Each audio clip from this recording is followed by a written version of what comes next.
Hello, welcome to the video for Module 2 on sampling from a population. When we talk about a population in statistics, the population is all the individuals or objects of interest to us. The population can be small, like all students taking this course, or it can be large, like all college students. It can be people, or it could be things, like all boats registered in the state of Vermont, or all nursing homes in the United States.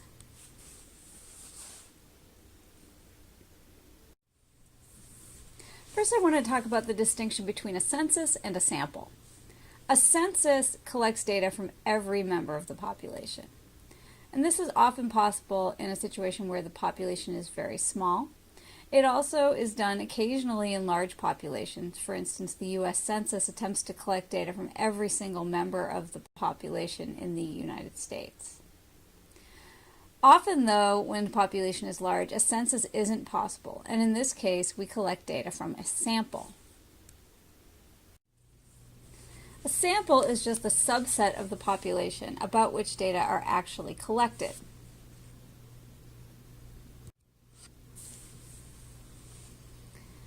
An example would be a survey that was done by Pew Research Center in spring of 2016, collected data from 4,864 U.S. adults, and reported that roughly 1 in 6 U.S. adults, 16%, live with a disability. In this case, although the population they were interested in learning about and which they drew inferences about was all U.S. adults, the sample from which they actually collected the data were 4,864 U.S. adults. In statistics, we like to use numerical summaries to describe the things that we are interested in learning about the population. A parameter is a number that summarizes a characteristic of a population. A statistic is a number that is computed from data in a sample. Notice that parameter and population both start with P, and statistic and sample both start with S, and parameters describe populations, and statistics are calculated from samples. Important thing to understand is that the value of a parameter can only be calculated if data are collected from the entire population. It summarizes the population, so in order to know the value of a parameter, you'd have to collect data from the whole population. When we're working with sample data, any number we calculate from the sample is a statistic. And often we'll be using a statistic to estimate the value of a population parameter. But the number that we calculated is still a statistic because it came from the sample.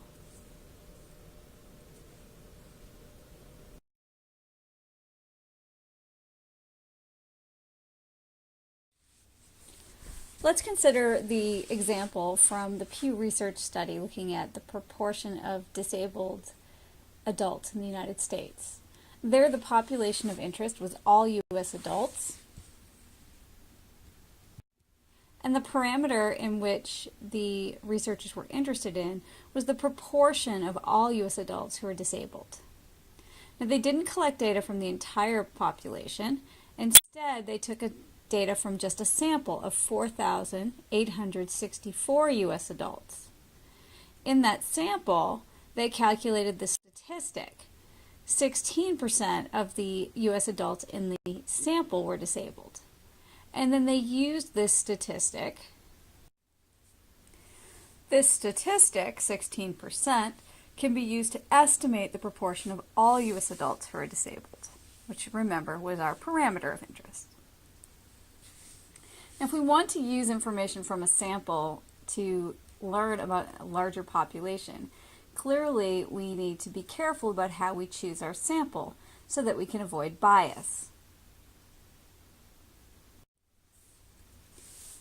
Bias occurs if the method used to collect data causes the sample to inaccurately reflect the population in some way.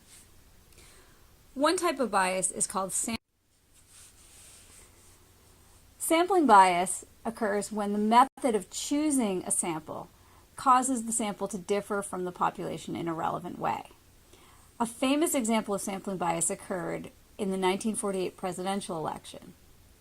Now, most people might realize that Harry Truman actually did defeat Thomas Dewey to become the 33rd President of the United States.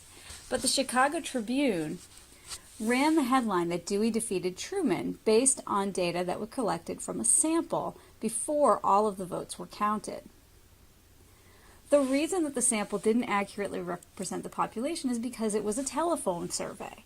And at that time, many households did not have telephones, and people who had telephones tended to be more wealthy than those who did not.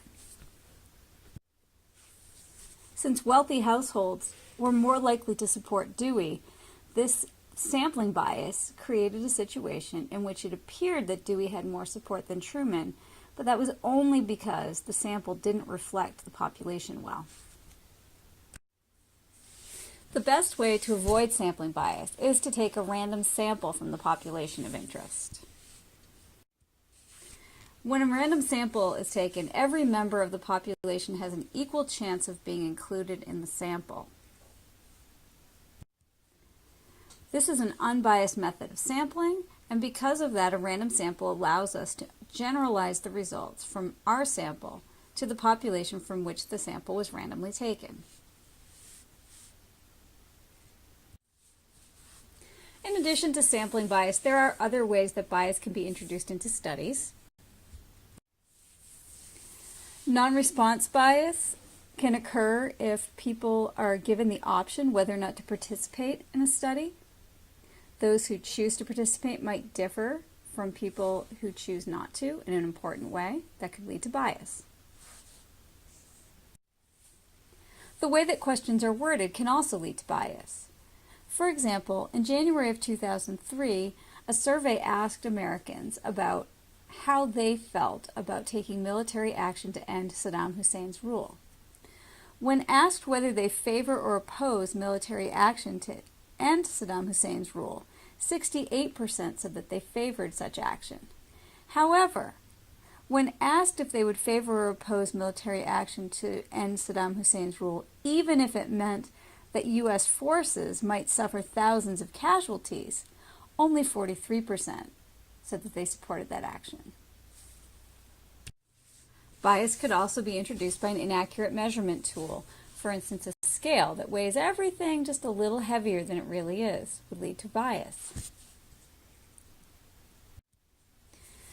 Dishonesty when answering questions is another way that bias can come into a study. For instance, if you're asking people if they've used illegal drugs or done something that there's a stigma against, then they're likely to not want to report honestly on that type of behavior.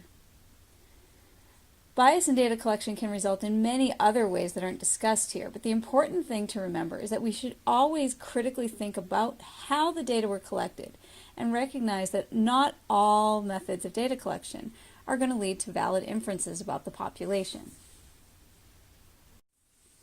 This brings us to the end of our video. The next thing you should do is complete the Module 2 activities, and then check your answers and ask questions on the help discussion board if needed. Once you feel confident about the material, you can take the quiz on Module 2. Thanks. Have a good day.